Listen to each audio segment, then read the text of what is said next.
ఒక ఊరిలో కీర్తి అనే అమ్మాయి చాలా చలాకీగా తిరుగుతూ ఇంటి పనులన్నీ చేస్తూ అందరినీ నోరారా పలకరిస్తూ కనిపిస్తుంది. కౌసల్య ఏదైనా పని మీద బయటికెళ్లేటప్పుడు కీర్తి కనిపిస్తూ ఉండేది. కీర్తిని చూసి ఇలాంటి పిల్ల నా కోడలైతే బాగుండని మురిసిపోతూ ఉండేది కౌసల్య. ఒకరోజు మనసాగక తన భర్త రఘురాం దగ్గరికి వెళ్ళింది. ఏవండి, నేను రోజూ ఒక పిల్లని చూస్తున్నాను. ఆ పిల్ల అందరినీ పలకరిస్తూ బాగా మాట్లాడుతూ ఇంటికి కావలసిన సామాన్లు తెస్తూ ఇంటి పనులన్నీ చూసుకుంటూ తల్లిదండ్రులకి సాయంగా ఉంటుంది. అలాంటి పిల్ల మన కోడలైతే ఎంత బాగుంటుందో కదా. అందుకే మన పెద్దబ్బాయి రాజేష్కిచ్చి పెళ్లి చేద్దాం అనుకుంటున్నాను. మీరు సరేనంటే రేపే వెళ్ళి ఆ పిల్లని మన అబ్బాయికిచ్చి వివాహం చేయమని అడుగుదాం. ఊరుకోవే, నీకే పిల్లని చూసినా కొడుక్కిచ్చి పెళ్లి చేయాలని అనిపిస్తుంటుంది. ఆ పిల్ల అందరి వైపు చూసి నవ్వుతూ పలకరిస్తుందంటే అది మంచిదే, కాదనను. కానీ ఆ పిల్ల గురించేం తెలియకుండా ఇంటికి వెళ్ళి అడుగుదామంటున్నావు కదా. అంతకంటే ముందు ఎవరి ద్వారానైనా ఆ పిల్లేంటో ఏం చేస్తుంటుందో అవన్నీ తెలుసుకుందాం. నువ్వు నీ కళ్ళతో చూసిన 2 నిమిషాలకే ఆ పిల్ల ఎటువంటిదో ఫిక్స్ అయిపోతే ఎలా? అయితే మనం మన పంతులు గారిని పిలిచి ఆయన ద్వారా కబురు పెడదాం. అప్పుడు మనకు అన్ని విషయాలు తెలుస్తాయి కదా. సరే, అయితే ఇప్పుడే పంతులు గారిని రమ్మని చెప్తాను. రఘురాం పంతులు గారిని ఇంటికి రమ్మని కబురు పెడతాడు. పంతులు ఇంటికి వచ్చాక, ఏంటయ్యా రఘురాం గారు, చాలా రోజుల తరువాత నన్ను రమ్మని కబురు పెట్టారు. ఏమిటి సంగతి? ఏం లేదండి, మా పెద్దబ్బాయికి సంబంధాలు చూడాలని అనుకుంటున్నాం. మన పక్క వీధిలో మా ఆవిడ ఎవరో పిల్లని చూసిందంట. చాలా బాగుందని చెప్తుంది. మీకు అమ్మాయి వివరాలు ఏమైనా తెలుస్తాయని కబురు పెట్టాను. ఒకవేళ తెలియకపోతే తెలుసుకుంటారు కదా. అన్నీ కుదిరితే మీరే దగ్గరుండి వాళ్ళ వివాహం జరిపిస్తారు. మన పక్క వీధిలో అక్కడ కీర్తి అనే ఒక అమ్మాయి ఉంది. ఆ అమ్మాయి గురించేనా మీరు మాట్లాడేది? అవునండి, అమ్మాయి పేరు కీర్తి అని చెప్పారు. ఆ అమ్మాయి గురించే అంటున్నాను. ఆ అమ్మాయి బొత్తిగా అమాయకురాలండి, పెద్దగా ఏం తెలీదు. ఆ అమ్మాయికిచ్చి వివాహం చేస్తారా? మా అబ్బాయికి ఉండే కోపానికి అలా నెమ్మదిగా ఉండే అమాయకురాలైన అమ్మాయి అయితే చాలేండి. సరే, అయితే వాళ్ళు నాకు తెలిసిన వాళ్లే. ఇప్పుడే వాళ్ళ అమ్మా నాన్నని అడుగుతాను. వాళ్ళు ఒప్పుకుంటే ముహూర్తాలు పెట్టి ఇద్దరికీ పెళ్లి చేయించేస్తాను. కీర్తి వాళ్ళ అమ్మ నాన్న ఒప్పుకోవడంతో కీర్తి మరియు రాజేష్లకి పెళ్లి జరుగుతుంది. కొత్త కోడలు ఇంట్లో అడుగుపెట్టింది. వెంటనే కౌసల్య తనతో ఇలా అంది. నీకు తెలుసా, నేను మార్కెట్కి వెళ్లిన ప్రతిసారి నిన్ను రోడ్డు మీద చూసేదాన్ని. నువ్వు నాకు చాలా బాగా నచ్చావు. చేసుకుంటే నీలాంటి అమ్మాయిని కోడలిగా చేసుకుందామని అనుకునేదాన్ని. పైగా నువ్వు పెద్దవాళ్లని పలకరించే అలవాటు నాకింకా బాగా నచ్చింది. అవునత్తయ్య గారు, నేను రోజూ ఆడుకోవడానికి వెళ్లే టైం, మీరు మార్కెట్కి వెళ్లే టైం ఎప్పుడూ ఒకటే. ఓ రోజు నేను బాబాయ్ గారిని పలకరిస్తుంటే చూసి ఆయన కొడుకుతో రోజూ ఆడుకుంటూ ఉంటాను. వాడింకా 6వ తరగతి చదువుతున్నాడు. వాడు నేను మంచి ఫ్రెండ్స్. అయినా వాణ్ణి మీరు చూడలేదా? మా పెళ్లికి కూడా వచ్చాడు. ఏంటమ్మా, అంత చిన్న పిల్లలతో నువ్వు ఆడుతూ ఉంటావా? అయినా నువ్వింటి దగ్గర వాకిలి కడగటం, ఇంటికి సరుకులు తీసుకురావడం చూసేదాన్ని. అదా, నేను ఆడుకునేటప్పుడు నాన్నగారు వచ్చి నా చేతికి సామాన్లిచ్చి ఇంట్లో పెట్టమంటే వెళ్ళి పెట్టేసేదాన్ని. ఆ రోజు మా అమ్మ నాకు మంచినీళ్ళిచ్చింది తాగమని. పొరపాటున చేయి జారి కింద పడిపోయాయి. నేను చీపురుతో తుడిచాను. లేకపోతే నీళ్లు పడేయటం అమ్మ చూసిందంటే ఎక్కడ కొడుతుందోనని. అయితే నీకు ఒక్క పని కూడా రాదా? నాకైతే ఏం రాదత్తయ్యా. ఆ మాట వినగానే కౌసల్య కళ్ళు తిరిగి పడిపోయింది. వెంటనే కీర్తి కూర్చొని ఆలోచిస్తూ ఉంది. అత్తగారు, ఏంటలా పడుకున్నారు? నిద్రొస్తే గదిలోకి వెళ్ళి పడుకోవాలి గాని. కొద్దిసేపటి తరువాత కౌసల్యకి మెలకు వస్తుంది. ఓరి నాయనో, నా కొంప కొల్లేరు చేసావు కదే. నీలాంటి దాన్ని నా కొడుక్కి పెళ్ళంగా ఏరికొరి తెచ్చాను. అయినా ఇప్పుడు ఈ విషయం వాడికి తెలిస్తే ఏం రాద్దంతం చేస్తాడో ఏంటో. అదేంటత్తయ్యా, మీరు గదిలోకి వెళ్ళి నిద్రపోవాలి గాని నిలబడి నిద్రపోతే అలాగే పడిపోతారు కదా. వసై బుర్ర తక్కువదానా, నేను నీ మాటలు విని కళ్ళు తిరిగి పడిపోయాని, నిద్రపోలేదు. ఏంటో అత్తయ్య, మీరు ఏం మాట్లాడుతున్నారో నాకు అసలు అర్థం కావట్లేదు. నేను కొద్దిసేపు విశ్రాంతి తీసుకొనొచ్చి మీతో మాట్లాడతాను. సరే అని చెప్పి తన గదిలోకి వెళ్ళి విశ్రాంతి తీసుకుంటూ ఉంది. కొడుకు దగ్గర కోడలు అమాయకత్వాన్ని బయటపడకుండా ఎలా కాపాడాలో తెలియక సతమతమవుతూ ఉంటుంది. ఒకరోజు జోరున వర్షం కురుస్తూ ఉంది. కీర్తి వర్షపు నీటిలో చిన్న చిన్న పడవలు చేసి వదులుతూ ఉంది. ఇంతలో కౌసల్య వచ్చి, ఏంటమ్మా చిన్నపిల్లలా ఆడుకుంటున్నావు? ఇంట్లో చాలా పనులున్నాయి. పైగా మంచినీళ్లు కూడా పట్టలేదు. వెంటనే మోటార్ ఆన్ చేసి మంచినీళ్లు పట్టు. సరే అని చెప్పి కీర్తి వెళ్తుంది. ఎప్పుడూ అత్తయ్య గారు నేనే పని చేసినా తిడుతుంటారు. ఈరోజు మోటార్ ఆన్ చేయకుండా నీళ్లు పట్టి అత్తయ్య గారు ఈ పని చూశాక నాపై గర్వపడేలా చేస్తాను అని కీర్తి వర్షంలో బిందె పెట్టి వర్షం నీళ్లు పట్టి ఇంట్లోకి తీసుకొస్తుంది. కౌసల్య ఆ నీళ్లు చూసి, ఏంటమ్మా నీళ్లలో చాలా చెత్త పడినట్టుంది. మన మోటార్లో చాలా శుభ్రంగా నీళ్లొస్తాయిగా, ఈరోజేంటి ఇలా వచ్చాయి? అత్తయ్య గారు నేను మోటార్ ఆన్ చేసి నీళ్లు పట్టలేదు. బయట వర్షం పడుతుంది కదా, ఆ నీళ్లు పట్టి తీసుకొచ్చాను. అందుకే కొంచెం బురదగా ఉన్నాయి.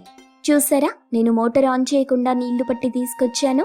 ఇప్పుడు మనకి కరెంటు బిల్లు తక్కువ వస్తుంది కదా. నీకెంత చెప్పినా తలకి మాత్రం ఎక్కదు.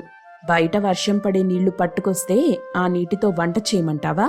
ఆ వంట ఎవరైనా తినగలరా? అయినా ఆ నీళ్లు వాడతారని నీకెవరు చెప్పారు? ఈ రోజు నుండి నువ్వేం చెయ్యాలనుకున్నా నన్ను అడిగే చెయ్యి. సరే అత్తయ్య, మీరేదంటే అదే చేస్తాను. ఒకరోజు కీర్తి వాళ్ళ అత్తగారితో బట్టలు ఉతకాలని అడుగుతుంది. వర్షం తగ్గిపోయాక ఉతుకు. బాగా ఆరబెట్టి తర్వాత తెచ్చి ఐరన్ చేసి బీరువాలో పెట్టు. అర్థమైందా? ఇంకోసారి చెప్పాలా? అర్థమైందత్తయ్య, మీరెందుకు అన్నిసార్లు చెప్తున్నారు? నాకు బాగానే అర్థమవుతుంది అని చెప్పి కౌసల్య పక్కింటికెళ్లి మాట్లాడుకుంటూ కూర్చుంది. వర్షం తగ్గాక కీర్తి బట్టలు ఉతుకుతుంది. అన్నీ ఉతికేసి బయట ఆరబెడుతుంది. ఆరబెట్టిన తరువాత కొంతసేపటికి మళ్లీ వర్షం మొదలవుతుంది. కాని కీర్తి అలాగే కూర్చుంటుంది. ఆరుతున్న బట్టలు మాత్రం తీయదు. ఆరిన బట్టలు మళ్లీ తడిసిపోయాయి. కొద్దిసేపటి తరువాత కౌసల్య చక్కగా మాట్లాడుకుని ఇంటికొస్తుంది. ఏంటే నువ్వు బట్టలు బయటొదిలేసావు? వర్షం పడుతున్నప్పుడు బట్టలెందుకు ఆరబెట్టావు? లేదు, నేను ఆరబెట్టినప్పుడు వర్షం పడటం లేదు. కొంచెం ఆరిపోయాయి కూడా. ఇంకా కొంచెమే ఆరాలి. అప్పటికి వర్షం వచ్చేసింది. మీరే కదా పూర్తిగా ఆరబెట్టాక ఇంట్లోకి తీసుకుని రమ్మన్నారు. అప్పుడు ఐరన్ చేయమన్నారు. మరి సగం ఆరిపోయిన తరువాత తీసి ఇంట్లో ఆరబెట్టాల్సింది కదా. ఫ్యాన్ గాలికి ఆరిపోదును. ఆ మాత్రం బుర్ర పెట్టి ఆలోచించవా? ఏంటత్తయ్యా, మీరు చెప్పింది నేను చేసినా కూడా నన్నే అంటున్నారు. ఇలా మాట్లాడుతూ ఉండగా అక్కడికి రాజేష్ వచ్చి వింటూ ఉన్నాడు. ఏంట్రా ఎప్పుడొచ్చావు?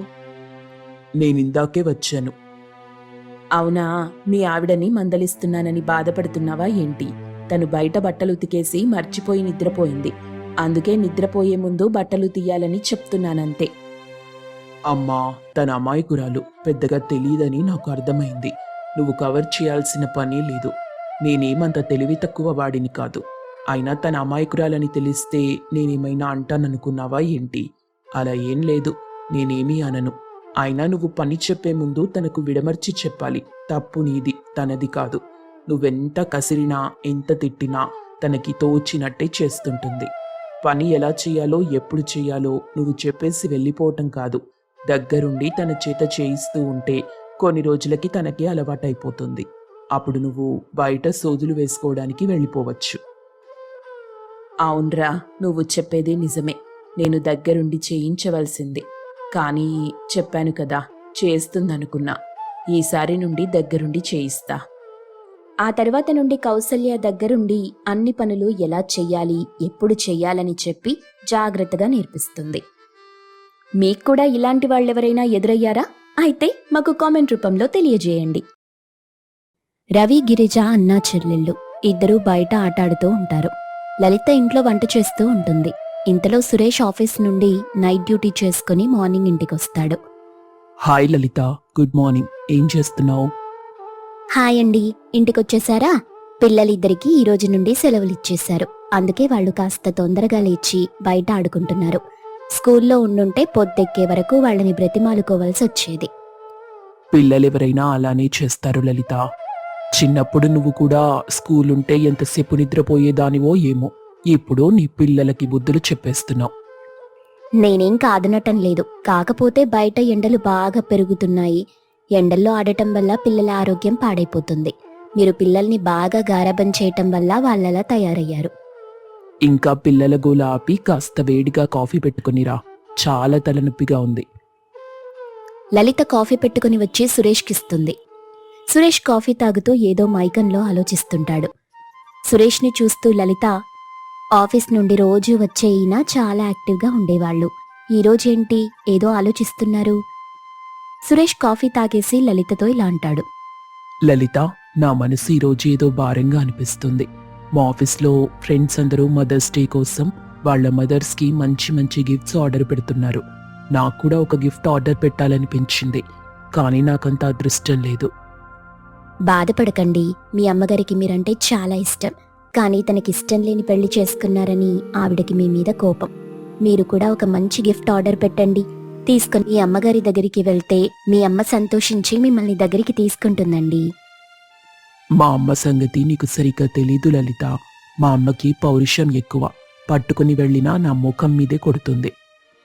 అలా ఎందుకు అనుకుంటున్నారండి? ఏమో, చాలా రోజులైంది, ఆవిడ మనసు మార్చుకోవచ్చు, లేకపోతే ఆవిడ మనసులో అయినా అనుకోవచ్చు, నేను నా కొడుక్కి ఎప్పటికీ గుర్తుకు రావటం లేదు కాబట్టి నా దగ్గరికి రావట్లేదు అని. సురేష్ భోంచేసి మళ్లీ ఆఫీస్కెళ్ళిపోయాడు.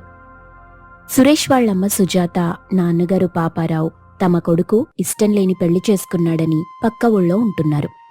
సుజాతకి డబ్బు పిచ్చి, ఎప్పుడూ మేకప్ వేసుకుంటూ మోడ్రన్గా ఉండడం ఇష్టం. తను చూపించిన పెద్దింటి పిల్లని పెళ్లి చేసుకోలేదని సురేష్పై కోపం. లలిత తన మనసులో, అయ్యో, నా వల్ల సురేష్ ఈరోజు ఇంత బాధపడుతున్నాడు, నేను పేదింటి అమ్మాయినని మా అత్తగారికి ఇష్టం లేని పెళ్లి తన కొడుకు చేసుకున్నాడని సురేష్ని దూరం పెడుతుంది. పాపం సురేష్ వాళ్ళమ్మని మిస్ అవుతున్నందుకు మనసులో చాలా బాధపడుతున్నాడు. ఇదంతా నా వల్లేగా జరిగింది, నేను సురేష్ని పెళ్లి చేసుకోకపోతే ఇలాంటి సమస్య వచ్చుండేదే కాదు. ఇంతలో సురేష్ ఇంటికొచ్చి చాలా సంతోషంగా, ఓసై బంగారం, ఏం చేస్తున్నావు? వంటగది నుండి బయటికి రా, మీ శ్రీవారొచ్చారు. లలిత వంటగది నుండి బయటకొచ్చి సురేష్ని చూసి, ఏంటండి మనసంతా ఉల్లాసంతో ఊయలుగుతున్నట్టు పొంగిపోతున్నారు? ఆ చేతిలో ఏం పట్టుకున్నారు? ముఖం సముద్రంలాగా సంతోషంతో ఉప్పొంగిపోతుంది. ఇంకా అర్థం కావట్లేదా లలిత? నా చేతిలో ఉన్న వస్తువు గురించి చూస్తే నేను గుర్తుపట్టలేకపోతున్నావా? అదేంటే, నువ్వు చెప్పినట్టుగానే మా అమ్మకి గిఫ్ట్ కొన్నాను. చాలా రోజుల తర్వాత అమ్మ దగ్గరికి వెళ్ళబోతున్నాను. చాలా సంతోషంగా ఉంది. చాలా సంతోషమండి, మీరు అత్తయ్య గారు మావయ్య గారు కలవాలని నా కోరిక. అవును లలిత, నీ కోరిక చాలా తొందరలో తీరబోతుంది. మనందరం ఇక నుండి ఒకే దగ్గర ఉంటూ హ్యాపీగా ఉండొచ్చు. ఇంతలో పిల్లలిద్దరూ, మేం కూడా వస్తాం నాన్న మీతో పాటు, మమ్మల్ని తీసుకెళ్ళండి, ఎప్పుడూ ఆఫీస్ పని అంటూ ఉంటారు, మమ్మల్ని ఎప్పుడూ బయటికి తీసుకుని వెళ్ళలేదు, మాతో ఆడుకోవడానికి నానమ్మ తాతయ్య అమ్మమ్మ ఎవ్వరూ లేరు, పక్కింట్లో ఉన్న సుశాంత్ వాళ్ళ నానమ్మ సుశాంత్తో రోజు ఆడుకుంటుంది, మాతో టైం స్పెండ్ చేసేవాళ్ళు ఎవ్వరూ లేరు. నేను నానమ్మని తాతయ్యని కలవడానికి వెళ్తున్నా. తొందరలోనే నానమ్మ తాతయ్య మన ఇంటికి రాబోతున్నారు. అవునా నాన్న, మేం కూడా వస్తాం నీతో పాటు నానమ్మ తాతయ్య దగ్గరికి. మీరు వెళ్ళకూడదమ్మా, చాలా దూరం ప్రయాణం, నానమ్మ వాళ్ళు మిమ్మల్ని చూడ్డానికి ఇక్కడికే వస్తారు. అలా సురేష్ గిఫ్ట్ పట్టుకుని సుజాత వాళ్ళింటికి వెళ్తాడు. ఇంటికి వెళ్లి చూసేసరికి డోర్ వేసి ఉంది. సురేష్ అమ్మా అమ్మా అని పిలుస్తుంటాడు, కానీ సుజాత డోర్ తీయలేదు. చివరికి కాలింగ్ బెల్ కొట్టాడు. పాపారావు డోర్ తీసి బయటకొస్తాడు.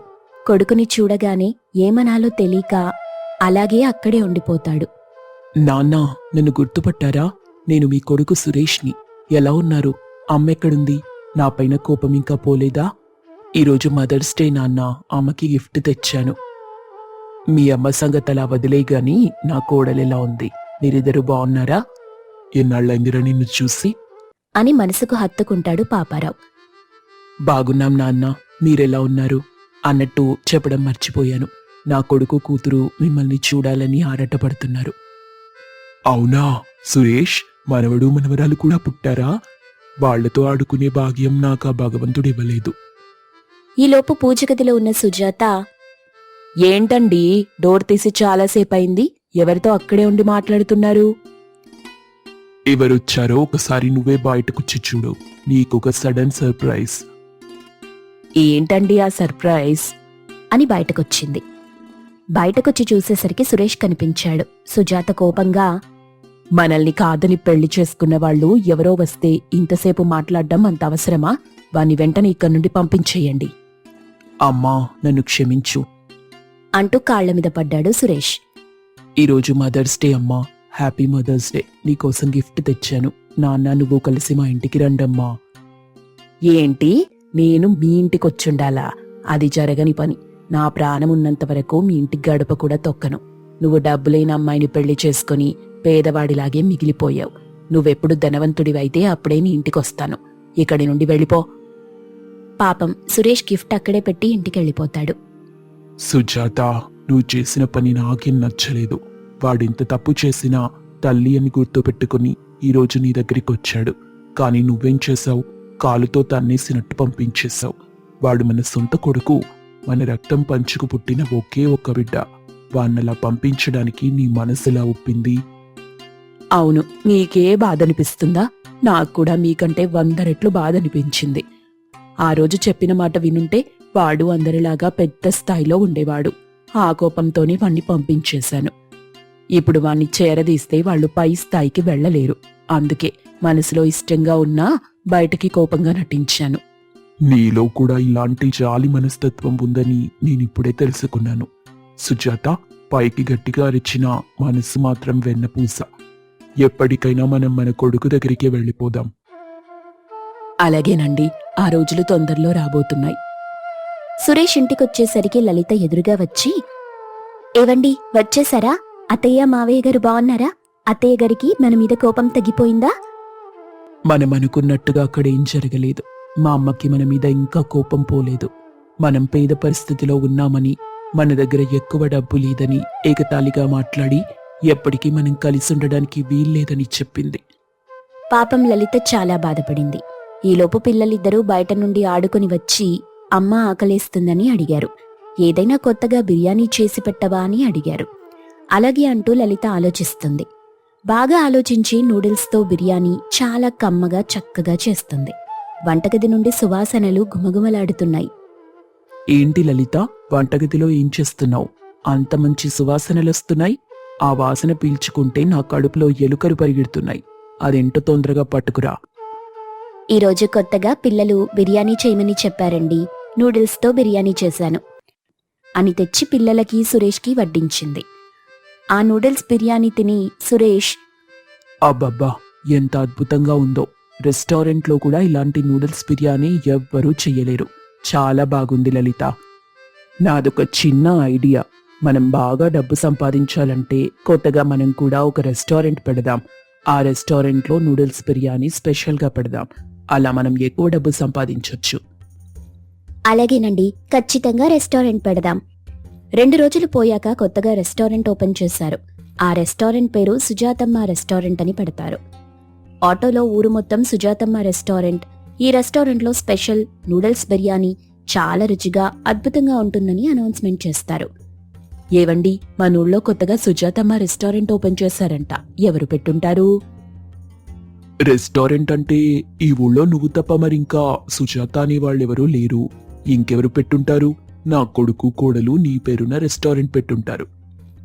చూడండి, నా కొడుకుని కాళ్లతో తన్నేసినా నేను వాణ్ణి కన్నందుకు ఈ విధంగా రుణం తీర్చుకున్నాడు. ప్రజలందరూ సుజాత రెస్టారెంట్కి వెళ్లి నూడిల్స్ బిర్యానీ తినేవాళ్లు. ఆ బిర్యానీ అంత కమ్మగా, అంత చక్కగా, అంత రుచికరంగా ఉండేది. ఈ విధంగా లలిత చాలా డబ్బు సంపాదించి మంచి ఇల్లు కట్టుకుంటారు. ధనవంతులు కూడా అయిపోతారు. కొన్నాళ్ల తరువాత సుజాత, పాపారావు ఇద్దరూ లగేజ్ సర్దుకొని సురేష్ ఇంటికి వచ్చేస్తారు. లలిత చేసిన బిర్యానీ తిని సుజాతమ్మ, అమ్మాయి లలిత, నువ్వు పేరింటి పిల్లవని నిన్ను చాలా తక్కువ అంచనా వేశాను. నన్ను క్షమించమ్మా. నువ్వింత స్పెషల్గా వంటలు చేస్తావని అస్సలు అనుకోలేదు. ఈరోజు నా కొడుకు ఈ స్థాయిలో ఉన్నాడంటే దానికి కారణం నువ్వే. చచా, అవేం మాటలత్తయ్యా, మీరు పెద్దవాళ్ళు. మీ మనసును మార్చుకొని మా దగ్గరికొచ్చారు, మాకంతే చాలు. సురేష్ డ్యూటీకి వెళ్ళిపోయేవాడు. సుజాత పిల్లలతో ఆనందంగా గడుపుతూ పిల్లల్ని చూసుకుంటూ ఇంటి దగ్గరుండేది. లలితతో పాటు పాపారావు రెస్టారెంట్ని నడిపేవాళ్లు. ఆ విధంగా నూడిల్స్ బిర్యానీ స్పెషల్గా చేసి మంచి డబ్బు సంపాదించి ఆనందంగా జీవితాన్ని గడుపుతారు.